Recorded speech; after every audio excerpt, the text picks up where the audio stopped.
Today we play golf. Let me show you how we do it in the pros. Welcome to Behind the Golf Brand Podcast. I never miss with the 7-iron. A conversation with some of the most interesting innovators and entrepreneurs behind the biggest names in golf. My friends were the golf clubs. I lived on the golf course. I lived on the driving range. From pro talk You should learn something from each and every single round you play in. to fun from on and off the green. Why would you play golf if you don't play it for money? Just let me put the ball in the hole. This is Behind the Golf Brand Podcast with Paul Liberatore. Behind the Golf Brand Podcast is sponsored by On Point, the revolutionary three-dimensional domed golf ball marker. On Point provides alignment recognition as small as a degree of inaccuracy from the planned course of the putt face angle. Endorsed by Jim Furyk, U.S. Open champion and 17-time PGA Tour winner. On Point alignment technology has been proven to increase putting performance and help lower your score. Visit onpointgolf.us and be sure to use code GA10 for a 10% discount. On Point, make more putts. What's up, guys? Paul from Golfers Authority, and welcome to really season 2 of Behind the Golf Brand Podcast. This week, I have a really good friend of mine. I've been a fan for him years, literally years. We got into contact with one another. It was funny. I'll go into that story later on, but how we got into contact with each other. But this week, I have Evan Schiller, the world famous photographer of golf courses and everything. You've probably seen his work. I can guarantee you've seen his work somewhere, either in magazines or on Instagram or just anywhere, really, golf courses. So this week on episode 31, I have Evan Schiller. Welcome to the show. Hey, Paul. Great to be here. Thank you for having me. Looking forward to it. I'm excited because, all right, I'm going to start talking today first. So let me tell you how I met Evan Schiller. Okay. This is a good story. So I follow Evan Schiller on Instagram, and I don't know, it was probably like 6 months ago. My friend Brandon from True Links, where we're on the phone. He's like, hey, I want to introduce you to my friend Evan. He's really nice. I think you might be able to have some, things in common. And I'm like, okay, yeah, sure. Whatever. Who is he? And he's like, Evan Schiller. And I'm like, no shit. I'm like, Evan Schiller from like the photographer guy? And he's like, yeah. And I'm like, hell yeah, you can give my cell phone number. And that's literally how it started. So like, Evan Schiller wanted to talk to me. I didn't want to talk to Evan Schiller. I want to put that on the record. Just kidding. So anyways, Evan's like one of the coolest, nicest guys. Like, I love talking to him. We probably talk like, I don't know, twice a month, I would say. And his stories are crazy. Things he's seen, the places he's been, the shots he's taken. Welcome to the show today, Evan. I guess my first question for you is, I'm gonna go back in time. And how'd you get into golf, really? Photography wise, how'd you get into golf? Wow. It was probably all due to my father. He was, I'd say, it's a pretty avid golfer. My recollection is he would go, every weekend to go play with his buddies. He got pretty good. I think maybe he got down to be a 9 or a 10 handicap, and he would take me to the range. And I remember my first lessons were with him. So yeah, he's the one who got me started, got me introduced to it. Then he took me to the golf course, then he got me some lessons. So it was due to him. So how old were you kind of started playing? I want to say probably 4 or 5. Now, where did you grow up? Well, we lived in New York City, actually. Really? In an apartment. Yeah. New York? In New York, the city. Yeah. We lived in this apartment building. It was a high floor. I don't remember this very well. I have very, kind of some little snippets of memory. We lived on this high floor with a terrace, and I remember seeing videos of me swinging a little plastic golf, walking around the apartment with a plastic golf club, whacking away. And my father, he told a very funny story. So anyway, we lived in New York until I was probably 4, and then we moved up to Westchester. They bought a house up there, and I lived there for until I moved out and went to college and was on my own. I probably lived there until then. So what did your dad do for a living? He was a painting contractor in New York City. Office spaces, buildings, not outside, but mostly, inside office spaces needed painting. And we did that. I remember one of the, a couple of the jobs he did he would take me on the jobs. Lots of times on the weekends, they work on weekends, because nobody was in the office. So he would take me with him. And I remember he did when they built the new Yankee Stadium, which was not this last one, but the way back. The prior one that they built, I think, I don't know, 60s. Yeah. He took me on the job, and they painted a lot of these boxes and booths. And he actually, so I'd be running around Yankee Stadium on the field and these boxes up and down the stands because, nobody there. How cool is that? Yeah. And he also did there was a restaurant on top of the World Trade Center. It's called Windows on the World. That's like famous. I remember. Yeah. Well, was. It was famous. Yeah, it was famous. And he did a bunch of floors there. But I remember going up in the World Trade Center up to Windows on the World, which is, it was 103 or 4 stories up there when there was no windows. Shut up. Yeah, there was no windows. And oh my God, yeah, it was crazy. And then, I remember, I'd be so scared. I have no idea. And then I remember going up there when they were doing the job, and it was the coolest thing. You're going up there looking out and they had these huge windows up there, and you walk around looking at the city. And so, oh my God, dude, I don't know. I used to be a pilot, right? It's so funny because I used to be a pilot before I became a lawyer, and I love airplanes and I fly and whatever. None of that scares me. I've done crazy things in airplanes, crazy stuff, right? There's no way you would catch me on the 100 and whatever. What does it mean? You could catch me on the 3rd floor of a roof, dude, on the edge of it. I'd be too. I don't know why. It's so weird. It's a control issue. Maybe. Yeah. So then you moved to Westchester when you were younger, and then you went to high school out there. Now, is that when you started playing golf, or did you No, I had been playing. I actually played a lot of tennis as well growing up. I think at one point I actually played more tennis than golf. And then I think in high school where I really started getting serious was when I played on the high school golf team. I had met a few of the guys and they knew I played, and they said, well, why don't you come play on the team? And so I did. And, I had played some junior events and things like that, but it really kicked in when I started playing high school golf. And then did you become good? Or just I probably had I've played since I was, like I said, 5, and then played some junior events, when I was 12 and 13. And I think probably when I was 10 and 16, I had a real spurt I got really good really quick in that, in that frame. I went from, just hacking around to being, I don't know, I was probably scratch golfer when I was 14. Oh my God. Yeah. So then maybe somewhere in there. Did you play in college? Yep. And then I played high school golf, and then I went to a couple of years. I went to Tulane in New Orleans. Tulane? Oh, Tulane. Yeah. That'd be fun as hell. What year was that? Like the 70s? Yep. That was 1970. Do you remember a lot of those years? Yes, I do. Yeah, I do. Dude, it was fun. Dude, I would love it. You want to hear another story? So I was going to fly in the Air Force, right? I was going to go in the reserves because I didn't want to go full time. I want to go reserve fly for the airline. And I interviewed, but I didn't want to fly cargo planes. I didn't want to fly refuelers or anything like that. I just didn't want. I wanted to fly fighters, right? So I only applied to fighter squadrons.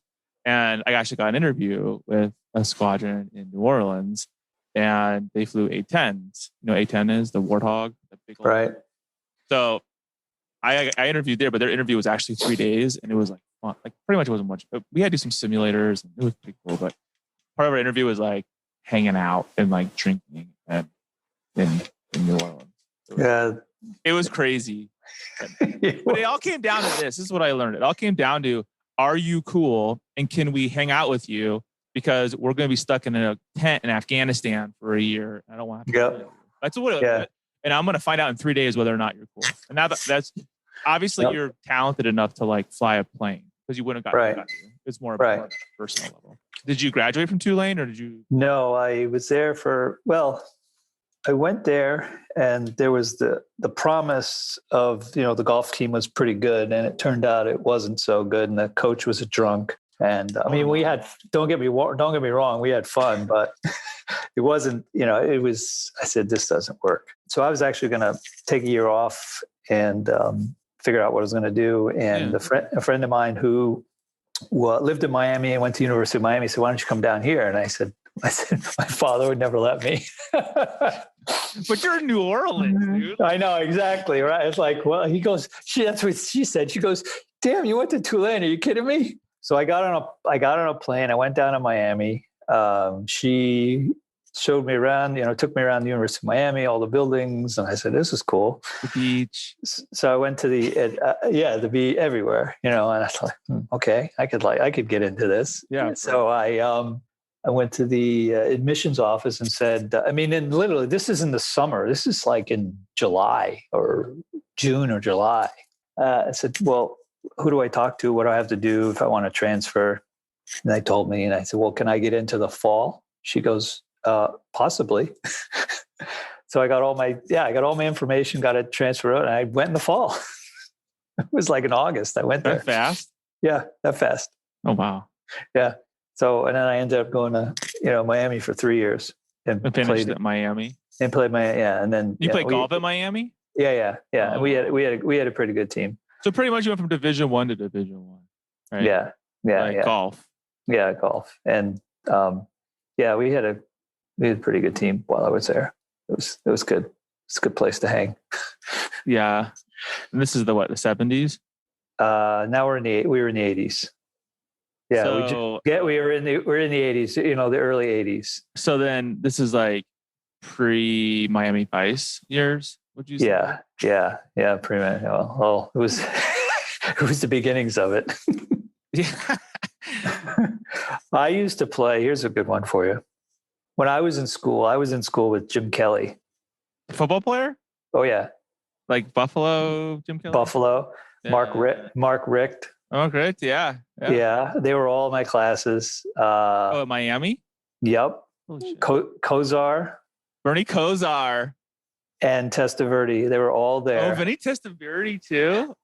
So here's my story. Back in time with these dudes. Holy shit. We used to play football on the beach with Vinny Testaverde when he was a redshirt freshman.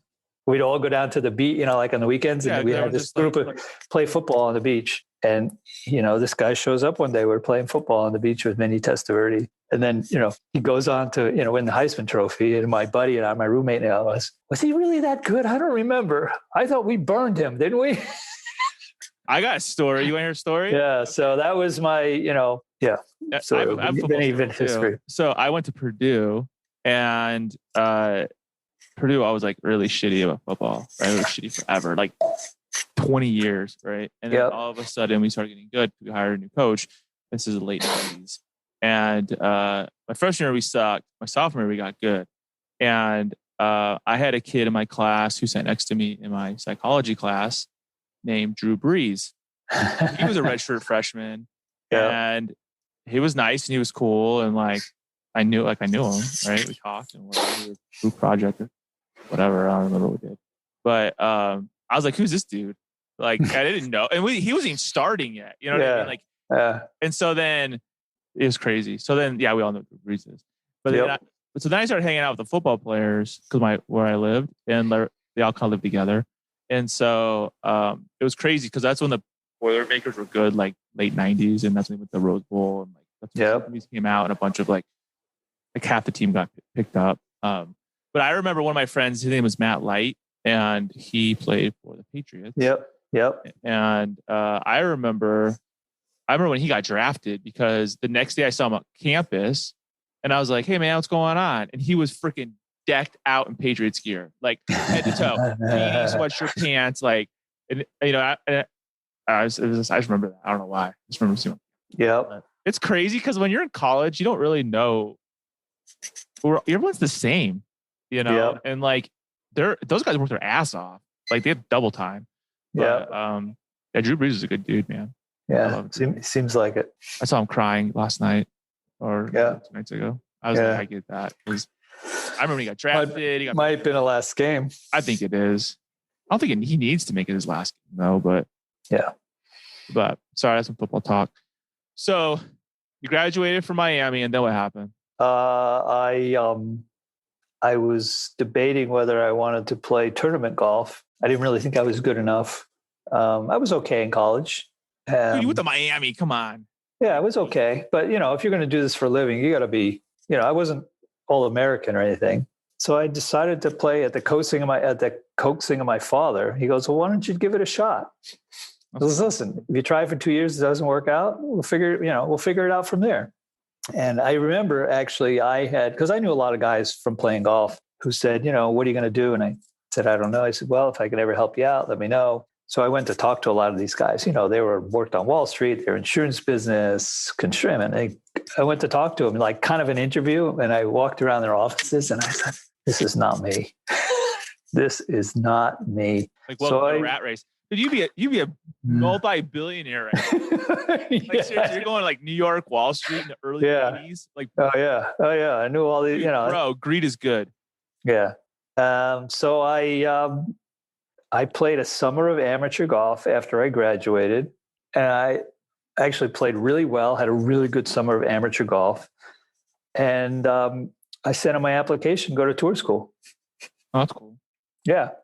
So then I was off and running, playing golf.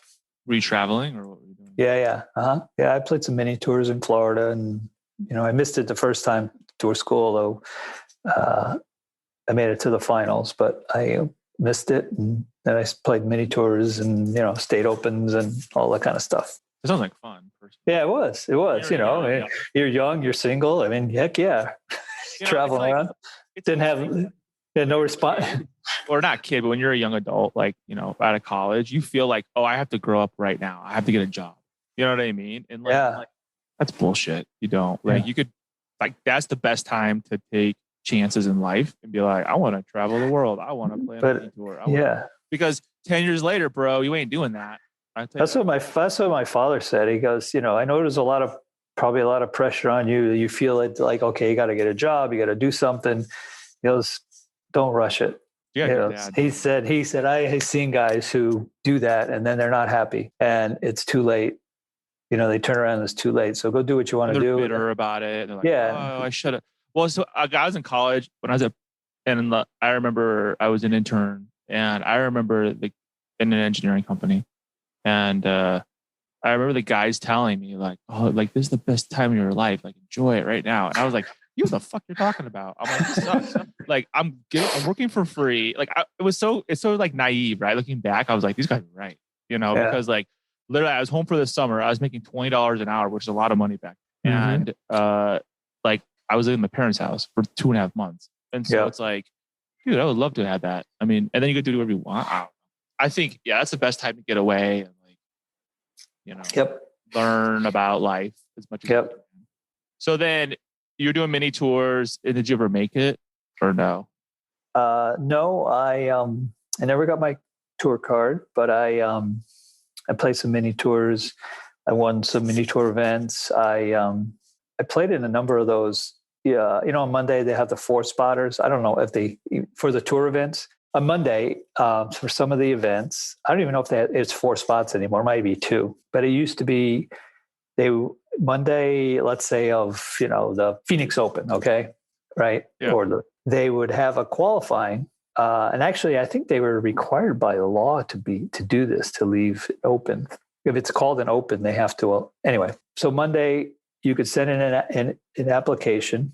I think it cost $100. You know, it's usually like 150 guys. In some places, they actually had to split it up onto 2 courses because there were so many guys. Would tee it up, and the low 4 scores would get into the tournament. That's cool.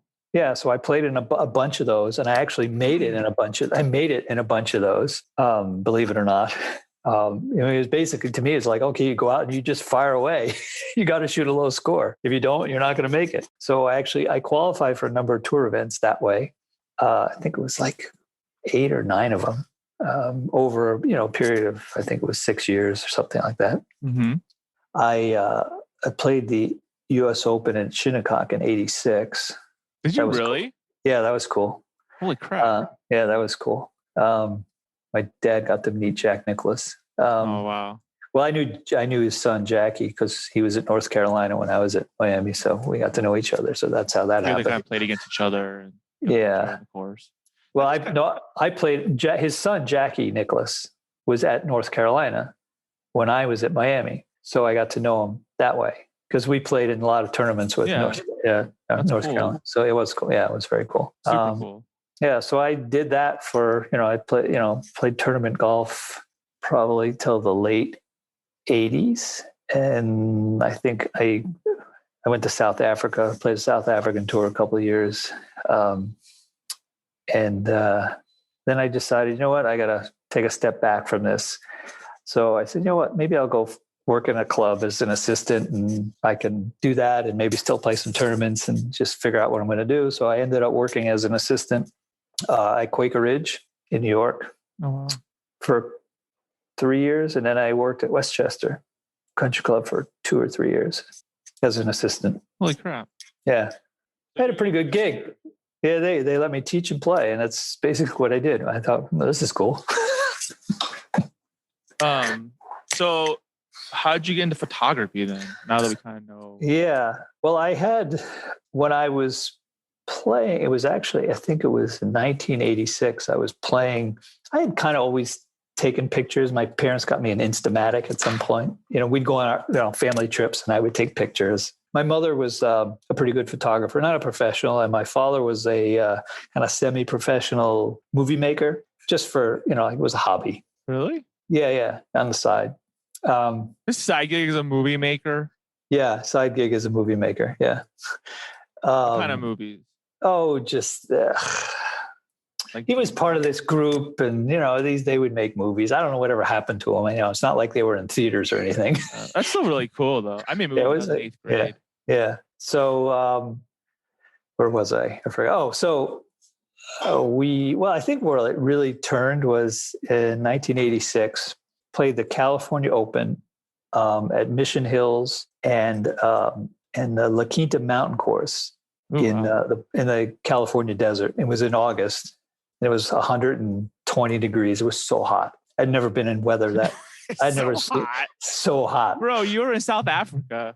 And, yeah, but that was actually after that. This was before South Africa. This was the hottest I'd ever seen. 120 in La Quinta. Oh yeah, it's hot as hell. I remember taking a picture of the sign. So we played in the tournament, and at some point, somebody said to me and my buddy, it said, you guys should go check out this new Pete Dye golf course that just opened up down the street. It's okay. And it was the stadium course at PGA West. Oh, wow. Which is actually where they're playing the American Express this week. The tour is playing at PGA West this week. Oh, wow. So we got out early because it was really hot. Yeah. And there was nobody else. There was nobody else out there. I mean, the pro shop was in a trailer. It was a brand new course. Brand new. It was just desert and golf course. And we're playing this course, and it's really long. Of course, we play from the back. That's a West Coast course right there, right? Yeah, I know. Yeah, it's long. So we get to the 9th hole, and I'm walking.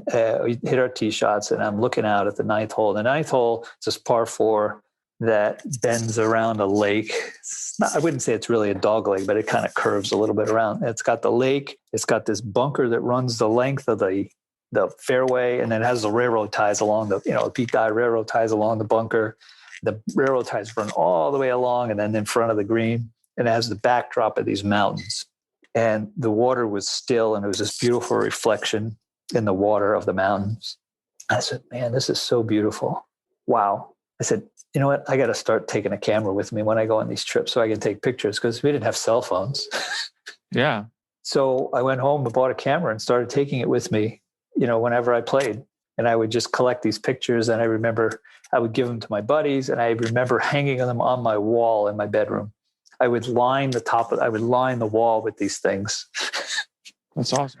So that was like the very beginning of it. Yeah, that was the beginning of it, how it started. I think what's so cool about what you do is unless you're a golfer, people don't understand what you actually experience when you're not on the course. You know what I mean? Yeah. Especially all course.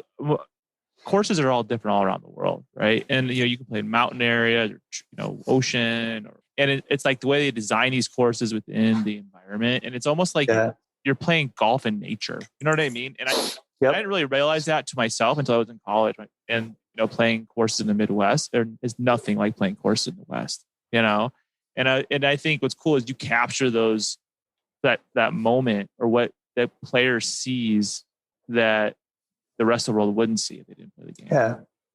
I think that's really cool. Yeah. And, many times, actually, most of the time I'm out there before most people get out there, except for the grounds crew. Yeah. I'm out before the sun comes up. Whenever I'm doing a shoot, I'm always out before the sun comes up. And sometimes it's pretty dark, but it's a special time to be out there and watch the sun come up and watch things light up. I recall being in Hawaii a number of years ago, and I was doing a book, Golf Courses of Hawaii. And the editor of the book came out with me I was out there for a month. He came out for a week, and he wanted to just come with me and see what goes on. Yeah. So it's okay. So one morning we got up early, and he was questioning, well, why are we getting up so early? It's, well, we're going to be out there when the sun comes over the mountain, because there's shots I want to get as soon as the sun comes over the mountain. And I remember we were on the Big Island, and we were at Waikoloa, and we're out there early. And I remember we had a lift, like a bucket truck, the things because they didn't have drones then. Oh, wow. Yeah, no drones then. And we're out there. I was the superintendent, and we had a lift, and this guy's out there, and I can see I'm watching him, and he's kind of looking like, well, what are we doing out here? Right. So I'm getting the superintendent to position the lift where I want it. We're going back here, moving over here, and he's looking at me like, he's like, he doesn't get it. So I go up in the lift, and I sit there, and I'm waiting. You're just waiting for the sun to come over the hill. Right. I mean, the sun is already risen, right? But it takes a while to come over the hill on the Big Island. So the sun comes up, and it lights up this hole. It's a par 3, and there's a lava rock, and they got these little puffy grasses, and it lights up, and it's just amazing. There was some cool clouds over there. So I get the shot, and he looks out there, and he goes, "Oh, now I know why we're out here." That's cool. Yeah. I said, but if I'm not here beforehand, setting up, you're not ready. Getting ready, I'll miss it. So what's your favorite course? Okay, how about I'll make it even easier so you're not getting in trouble. What is your top 5 favorite courses? Okay, that's easier. Royal County Down in Ireland. I guess let me ask, and then to accompany that question, why? Like why is that so special? It's the holes are. Well, first of all, the topography the setting is wonderful. The holes are just, it's just one hole after another. It's just really well conceived, well designed. And they made a few changes a year back that made the whole thing complete.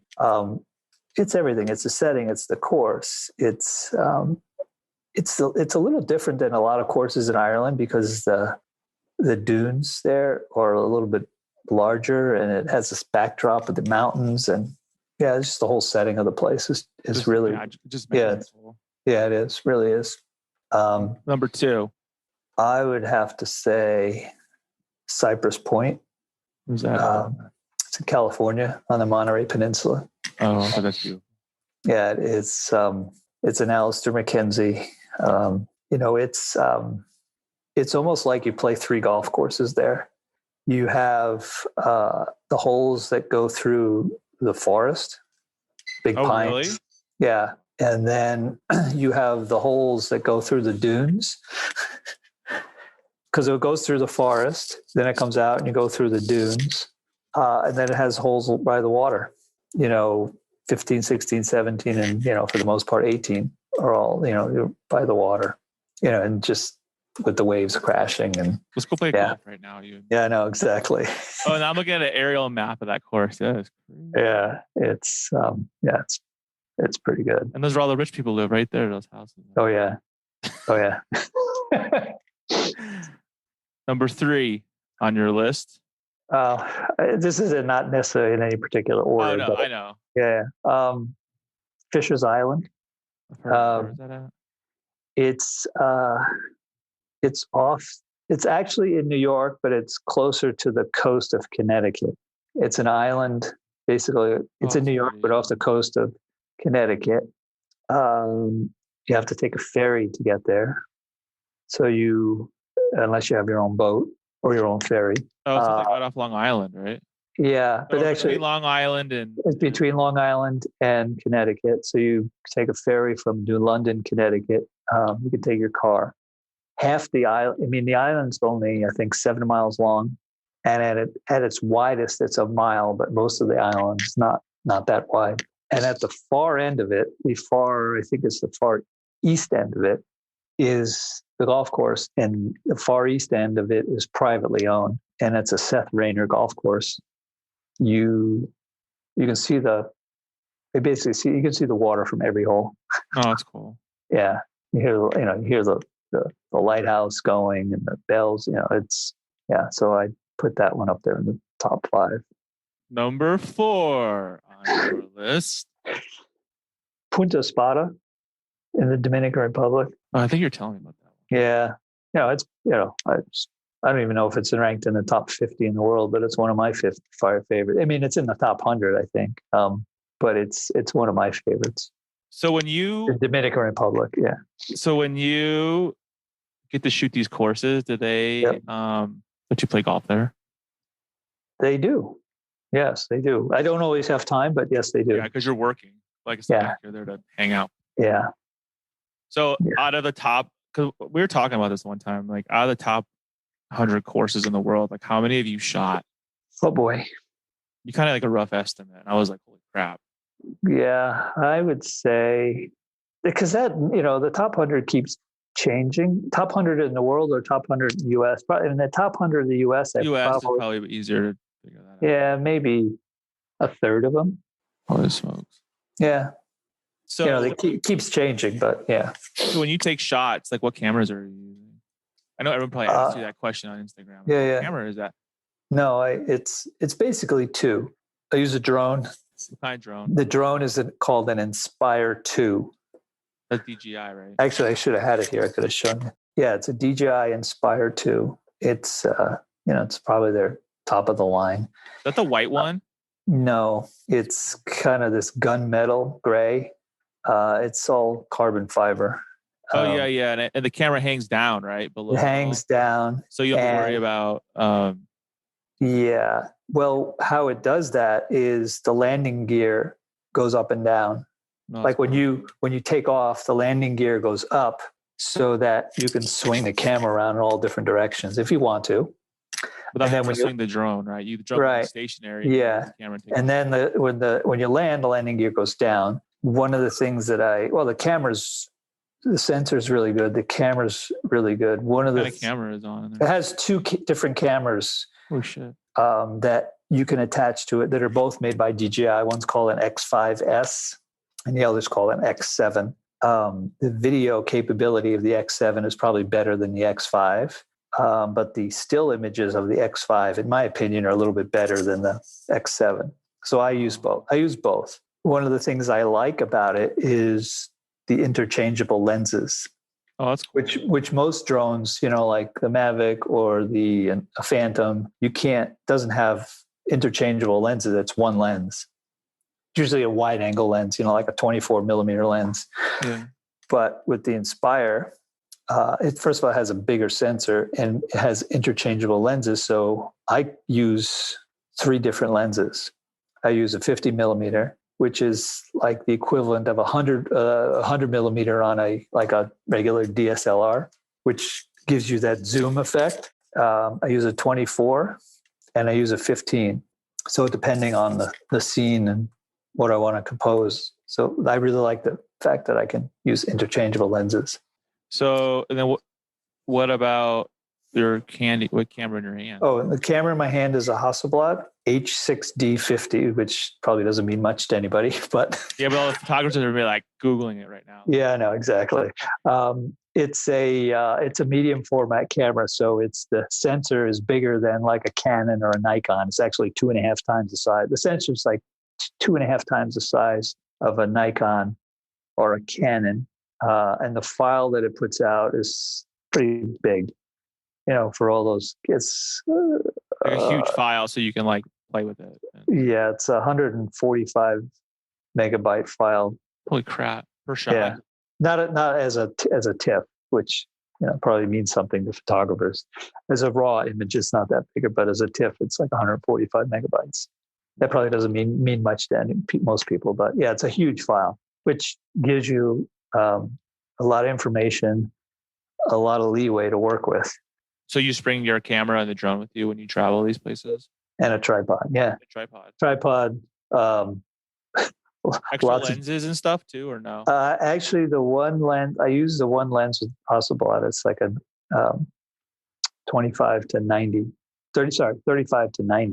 millimeter lens with a Hasselblad. And lots of batteries for the drone. Tons of batteries, right? Yeah, lots of cool. The Inspire takes 2 batteries at one time. Oh my God. Yeah. How long does it last? Like 30 minutes? Nah, 20, 25 maybe, if you're lucky. So I travel with a ton of them. Up to 12 batteries. Yeah. That's a lot of batteries. It is. It's like you need to. So where are you going this year? Like what courses are you allowed to say? Yeah. So I got a shoot coming up not too long next month in Hawaii on the Big Island at Hawalolai and a couple other courses there. So I'm going to be there for probably a week on the Big Island. That sucks. Yeah, I know. It's tough. It's tough duty. Thanks for taking the team. Yeah, I know, exactly. Anytime. There may be a few others that are kind of in the works. And then there's another possible trip to Florida, but that's not confirmed yet. And then in March, I'm going out to Texas to a place called Briggs Ranch, which is part of the Dormy network of courses. If you're familiar with the Dormy network, it's this collection of courses. I think they have 6 where you get a membership and it gives you access to all 6 of them. They're all over the place. There's one in Virginia, they're in Indiana, New Jersey, Texas, Nebraska. And then in April, beginning of April is when it really starts kicking in. Going out to the West Coast to shoot Olympic. That's going to shoot both courses there, plus the par 3. Then going up to Sacramento to shoot a place called Yoka Dehe. It's a resort owned by the Indians, and then up to Bandon. Oh. Yeah. Your favorite place? Yeah, my favorite place. Yeah. Probably going to be during that trip, there's probably going to be a trip to Pebble in there as well. For fun or for work? For work. Oh, yeah, for work. Yeah. Because you're like the go-to guy, right? Yeah. I mean, everybody's like, you're the man, right? Like everybody wants you to take. I mean, there's only so many hours in the day. There's only so many hours in the year you can shoot. Yeah. So it's like once your calendar is full, sorry, we're not done until next year. Yeah, yeah. From pretty beginning of April till middle of July is at this point pretty much filled up, booked up every week. The first time I talked to you, you were going to like that island. Remember that? And you're trying to figure out how to get there and like with the car. Remember that? There was like yeah, Nantucket. Yeah. Right. Yes. That was like in August, wasn't it? August? I might have talked to you in August. I was heading there in September. You're trying to figure it out because it's a big cluster, right? Like Nantucket. How to get there and car, no car. Like figure this out, Yeah, well, Nantucket is challenging because it's a huge, huge vacation spot in the summer for people, especially in like September, right? Right around Labor Day, people were like, right up to Labor Day. But this year, even more so because of COVID, people were hanging out. They were staying. But starting June, July, August, it's just everybody's going out there, and everybody's if you tried to get a ferry to Nantucket with your car now, for June, July, or August, you probably couldn't get it. Even now, like in January, no. They book it out, right? They book it out. It's booked. And that's why it was so hard to get out there, because everybody's going out there. And then, come end of August into September, they're all coming back. So they're all booked. So to go out there. Is there an airport on Nantucket? I'm sorry to be there is. I live in. Yeah, no, there is. Yeah, there is a small airport out there. But but you want your car if you're going to be there for the summer, right? Yeah. So people are there for the summer, so they bring their car, even though they may go back and forth. They bring their car, leave the car there. I mean, it's probably easy to get on a ferry without a car. Can you bring a bike? Yeah. So you're pretty much, are you almost booked out then for the year? Or almost, like you're towards the end now, right? From beginning of April till middle of July. So that's pretty much, I think there's 1 week in there that's not, but it's booked up. Yeah. And it's you traveling too, right? And yeah. Does your wife go with you on these trips or do you go by yourself? Some of them she does, yes. That's cool. If I'm going to Ireland, she's going. If I'm going to the Dominican Republic, she's going. She's like, if I'm going to New York, no thanks. I ain't going to New York. She went to Bandon last year. Did she like it? Yeah. That's fun. I would love to go to Bandon. Bandon's like my favorite course. I've never been there, but even the picture you sent me of Bandon. Yeah, it's really, it's probably the best golf destination, like all in one, best golf resort on the planet, as far as I could tell. Really? Yeah. And you've been a lot of places. Well, you just for golf, yeah. Yeah. It's lots of courses. It's beautiful. They have five courses there that are, I don't know if the most recent rankings have come out because the Sheep Ranch is pretty new, but I would imagine when the new rankings come out, all their courses are going to be ranked in the top 100. You think so?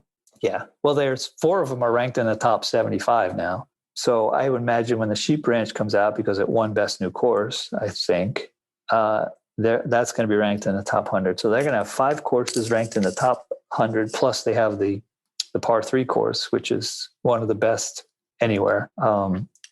You have, the food's great. Accommodations are great. It's, I don't know, in the setting, I mean, they have beautiful. Over 5 miles of coastline there. More. Yeah. I think it's 5 miles of coastline. What I want to do is I want to go there with you and Brandon. Yeah. So I don't know that you can find another place in the world like it. Yeah. I wouldn't even like this year. Like I know like most men, I'm like, I'm going to play more golf, but this year I'm like, just because I want to. Like last year I had to play as much as I wanted because of COVID and like life, But next year I want to play. Yeah. I'm actually getting my kids lessons now. Like they were getting lessons for a while and then COVID hit, but like now they're really wanting to they're like, oh, we can go back to golf. I'm like, hell yeah, you can go back to golf. Golf courses were busier than they've ever been. I think it's going to be busier this year. I honestly do. Yeah. Nothing's changed. I'm sorry. Nothing's changed in the last 6 months. And I mean, there's more new golfers. Yeah. I feel like there's a big shift in golf. I mean, I see it. I don't know if you do, but like, I feel, I always felt like golf has been a very inclusive sport. Right. And I think like now you got a lot of new brands coming in that are cool and different, not the same vibe. And like, I was just at Dick's last night with my kids, and you look at what the big brands are doing in terms of products, and it's like not like clubs and crap like that, but like apparel and whatever. And it's just it's just kind of like, really? That's like the same shit you made in the early 2000s, same hat, And it's like, I don't know. I feel like you're gonna see a big shift in golf. It's like we already have it, but you think they can last next year and a half. Yeah. More. I don't know. I just think you look at. I just think it is, especially with the boom of Shopify. You're gonna see a lot of cool new stuff coming out. Yep. You're like, so your site. So right now your site's on Shopify, or is about to be. I know that. Kind of about to be. Yeah. So tell us, like, I mean, trust me, you have a lot of fans, man. Like, this guy doesn't believe me. I talked to him, and he's like, "Oh, whatever." I'm like, dude, like seriously, people get excited. Like when we had that big Christmas contest, people were like wanting your prize. They're like, oh, I just wanted his picture. I was like, we can go buy it. I mean, like, but like you have a lot of fans because I mean, and you get people that take your content. I know we've talked about it before. Like people repost your pictures all over Instagram, all over the world or whatever. But I mean, he has some of the most iconic shots. Like you've been like, what magazines have you been in? I know you've been in like a ton. Right? Like a ton. Yeah. Golf magazine, Golf Digest. Yeah. Golf Week. There's the Travel and Leisure Golf, which is no longer. Links magazine. I don't even know if I can't even think of. There's not even like magazines anymore. That's a problem. Yeah, they're kind of going away. It's like magazine companies are just trying to like get people to like subscribe to their, like, okay, we'll give you a year free, and then it's like, and you can cancel after a year. It's like nobody wants your ass magazine, dude. Like they want content now. Yeah, it's got to be challenging to be in the print. Could you imagine how hard it is on them? Print, yeah. So what kind of things do you like sell on your site so people can kind of? Well, there's a store. It's mostly prints. You can buy prints on photo paper or prints on metal. And I know people always ask me, what's the difference?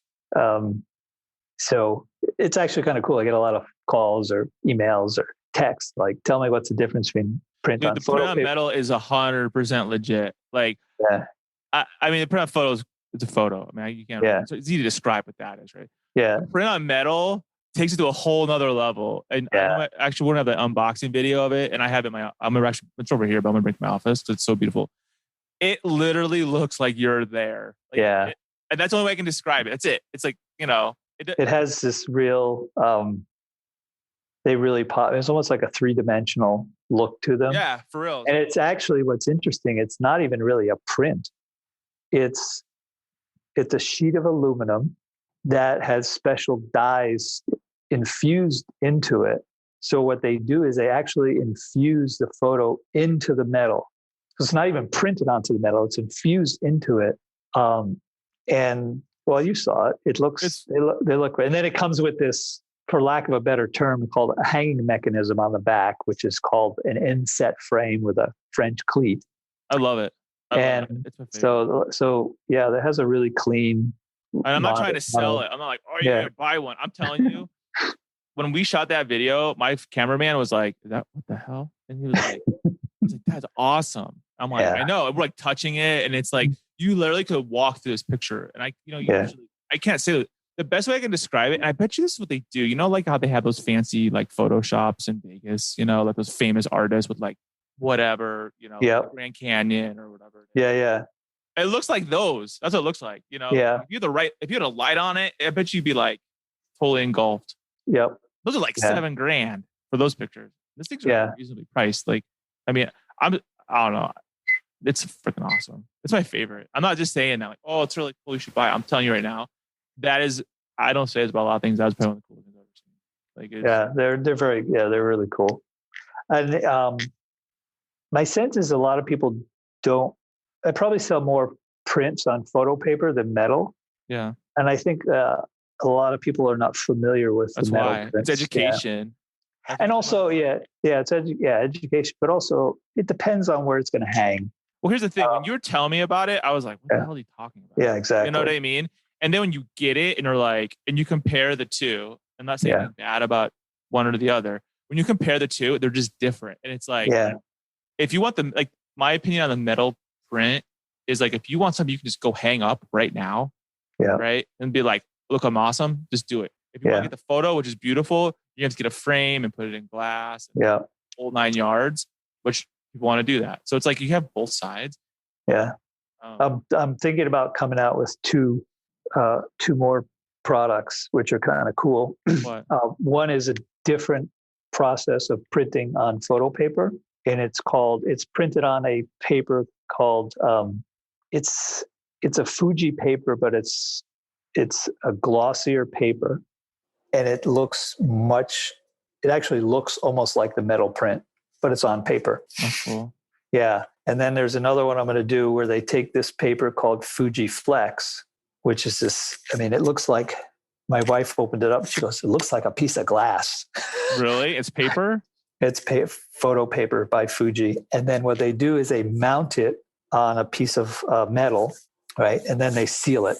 So that might be that's in the works as well, I think. So I think they'll be offered on the new website.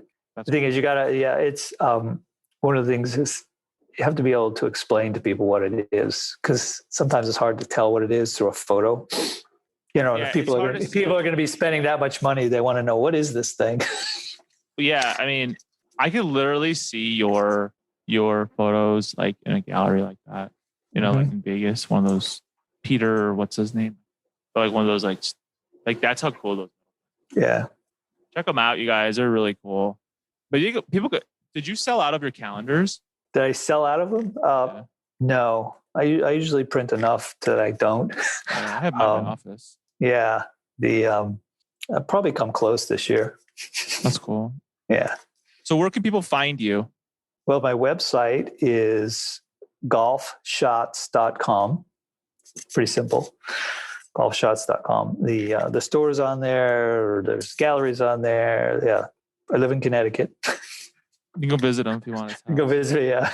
I get my gluten-free muffins. Gluten-free muffins. My hours are from no. Yeah. Somebody asked me, "Where's your home?" I said, "Well, it depends where I'm shooting." Seriously. Yeah. At certain times of the year, it feels like that.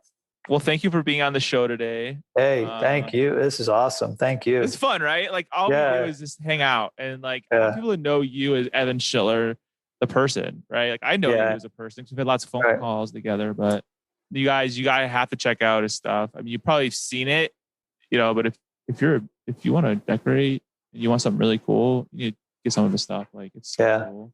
You know, it's been really enjoyable.